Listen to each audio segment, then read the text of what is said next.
Hey everybody, welcome back to the channel. This is part 2 of my review of the Santana live release, import edition 3 CD release called Lotus that came out in 2017. So now we're going to begin disc 3, and disc 3 begins with the wonderful 9.5 minute bluesy song Samba Pati, which is on the Abraxas album. Great track. This is, as I said, very bluesy. It's got an electric piano solo, so it's guitar and electric piano for the most part. That's the standout instruments here. And this is the bluesy, heavy, or quasi-heavy Carlos Santana tone that we have grown accustomed to just love. It's so near and dear to our hearts. So there's some percussion and bass in the background, and that adds to the overall likability, if you will, of the track. So great track. The next song is one of the previous unreleased songs, and that is Mr. Udo. This is a very odd song, and I don't care for it. I'm going to tell you that straight away. This is just Thomas singing in a low mumbling type style of singing with a hushed backbeat. And it's just, as I said, it's very odd, it's quirky. I don't even know if quirky is the right, it's very, I don't like it. So I'm just going to be blunt.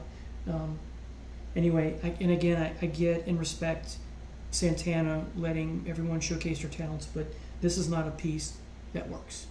All right, moving on. Number 26, the creator has a master plan. And while I appreciate the sentiment of what's being done here, because the song is about peace and happiness. One of my favorite songs of all time is, well, I'll say that for another day, but this is, the sentiment is great, but there's more talking than singing going on here. And it's that half talking, half singing kind of thing that you get from some artists from time to time. But here, it just, despite the sentiment of the song title, it doesn't have any emotion. It doesn't have that emotional resonance, at least not with me. There's this returning pre-chorus or chorus where Thomas says, yeah, yeah, yeah, yeah, yeah, yeah, yeah, over and over again. It stops rolling, comes back. It's kind of hokey, I guess. So 2 tracks back to back don't work quite well for me. Then we get Savor. This is a previously unreleased track.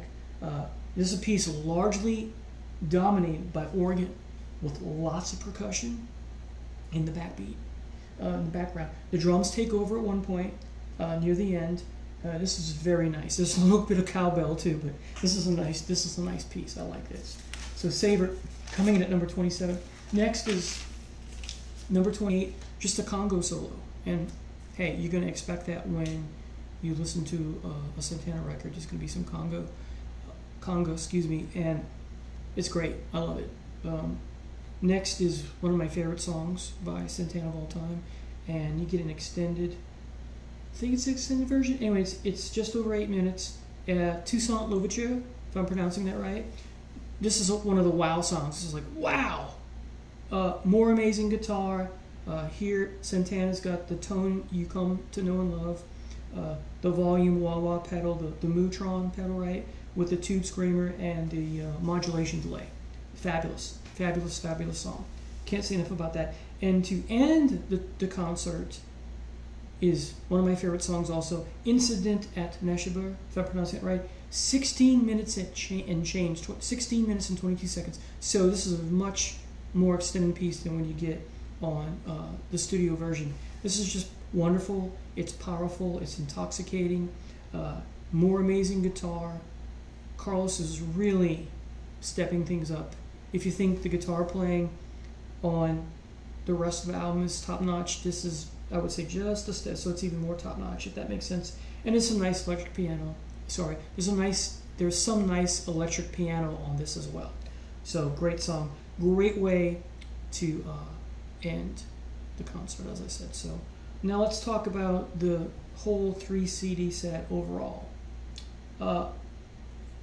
If you've seen, if you saw, there's a previous video I did called How I Rate Albums, from the best to the worst, and worst is atrocious and best is legendary. This I have rated as very good. So if you're a Santana fan, and if you're a Santana fan and you like live music, this is a must. I'm going to return to this quite often. Will I skip a few tracks from time to time? Yes, but I'm also going to play the whole thing through from time to time, even if I don't like the songs. Hey, maybe I will come to grow and love some of the tracks. I may not. I know there's definitely two. I know I won't, but you got to give them a fifth, sixth, seventh chance, right? That sort of thing. But it doesn't get a legendary or great or masterpiece as a live album because there were 4 or 5 songs I don't like. So I'd very much appreciate it if you post in the comments what your thoughts of this album, if you've heard it before, or just overall what you like about Santana, that sort of thing. So I hope you have a blessed day. Thanks for watching.